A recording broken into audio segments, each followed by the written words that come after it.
Assalamualaikum warahmatullahi wabarakatuh. Alhamdulillahillazi arsala rasulahu bil huda wa dinil haqq. Asyhadu an la ilaha illallah wahdahu la syarikalah.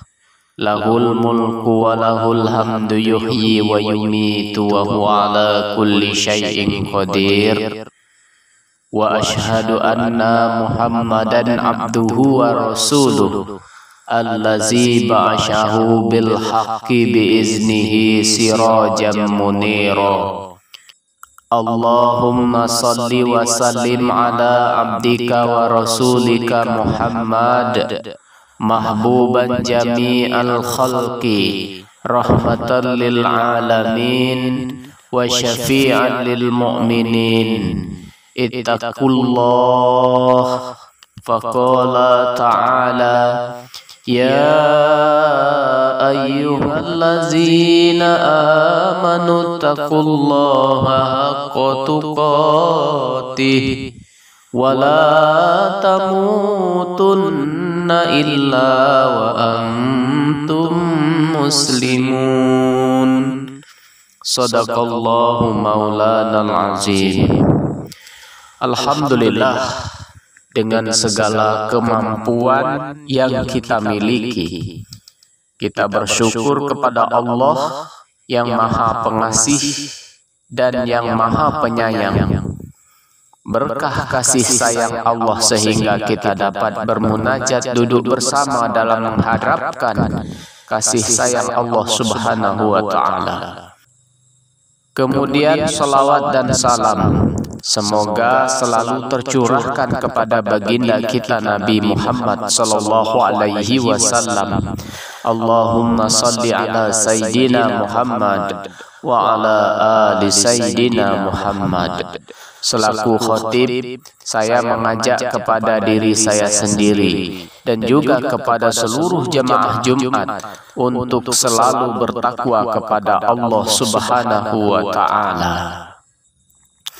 Pada khutbah kali ini, izinkanlah saya menyampaikan khutbah yang berjudul 4 perkara yang harus dipertanggungjawabkan pada hari kiamat. Sidang jamaah Jumat yang dirahmati oleh Allah Subhanahu wa ta'ala. Sebagai landasan awal, mari kita simak firman Allah Subhanahu wa ta'ala dalam Al-Quran surah An-Nur ayat 24. Yauma tashhadu alaihim alsinatuhum wa aydihim wa arjuluhum bima kanu ya'malun. Pada hari ketika lidah, tangan dan kaki mereka menjadi saksi atas mereka terhadap apa yang dahulu mereka kerjakan. Tak ada saksi yang paling adil selama hidup kita yang kita temukan kecuali anggota tubuh kita yang diperintahkan oleh Allah memberikan kesaksian. Tak ada yang bisa dibohongi karena semuanya atas kudrat Allah Subhanahu wa ta'ala.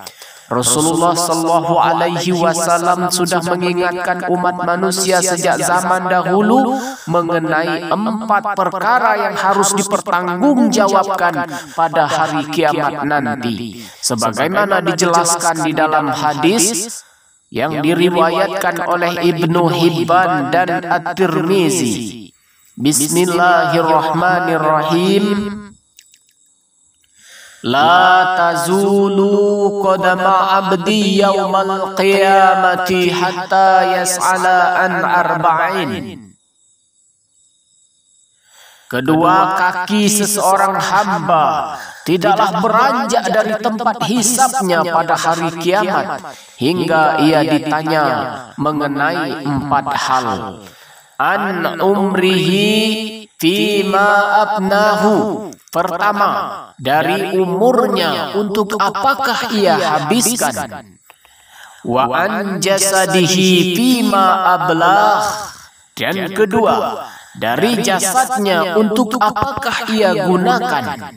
wa an ilmihi maza amila fihi, dan ketiga dari ilmunya apakah telah ia amalkan, wa an malihi min aina iktasabahu wa fima anfaqahu, rawahu Ibnu Hibban wa Tirmizi. Dan yang keempat dari hartanya, dari mana ia peroleh dan dalam hal apa ia belanjakan.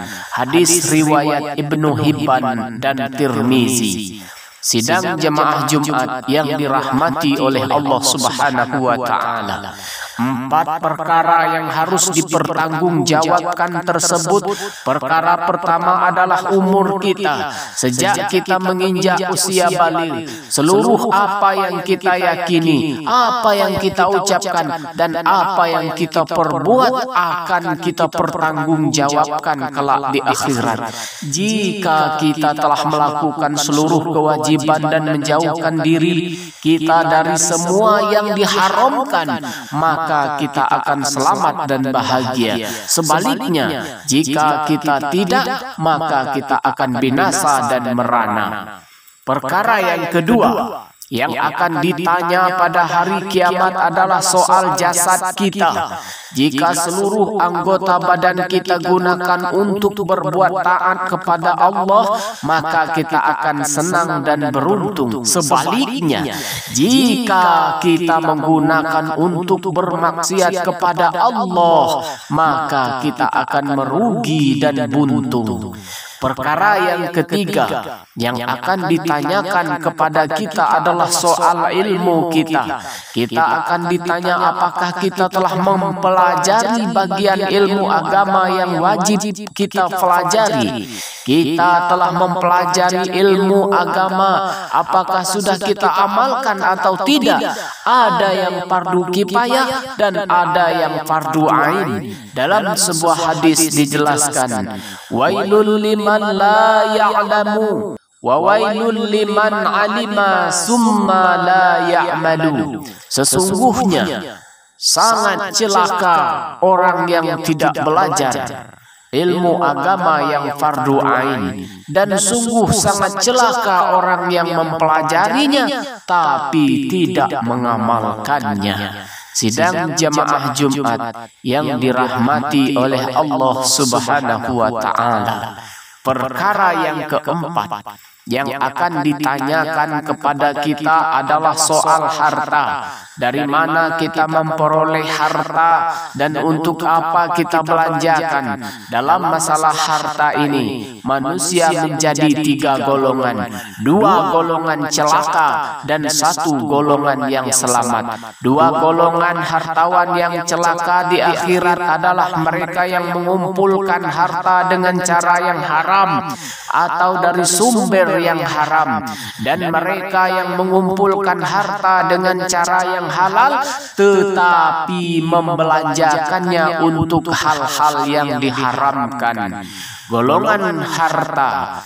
Sedangkan golongan hartawan yang selamat adalah mereka yang mengumpulkan harta dengan cara yang halal dan membelanjakannya untuk perkara-perkara yang halal. Rasulullah Shallallahu Alaihi Wasallam bersabda, "Ni'mal malus soleh lirrujuli soleh."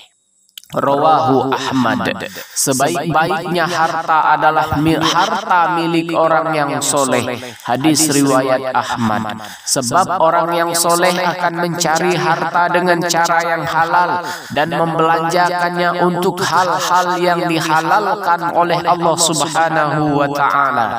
Demikianlah khutbah yang dapat saya sampaikan. Mohon maaf jika terdapat kekurangan. Barakallahu li wa lakum fil Qur'anil azim wa nafa'ani wa iyyakum bima fihi minal ayati wa zikril hakim wa taqabbalallahu minni wa minkum tilawatahu innahu huwas sami'ul alim wastaghfirullahu li wa lakum aqulu qawli hadza wastaghfirullahal azim fastaghfiruhu innahu huwal ghafurur rahim.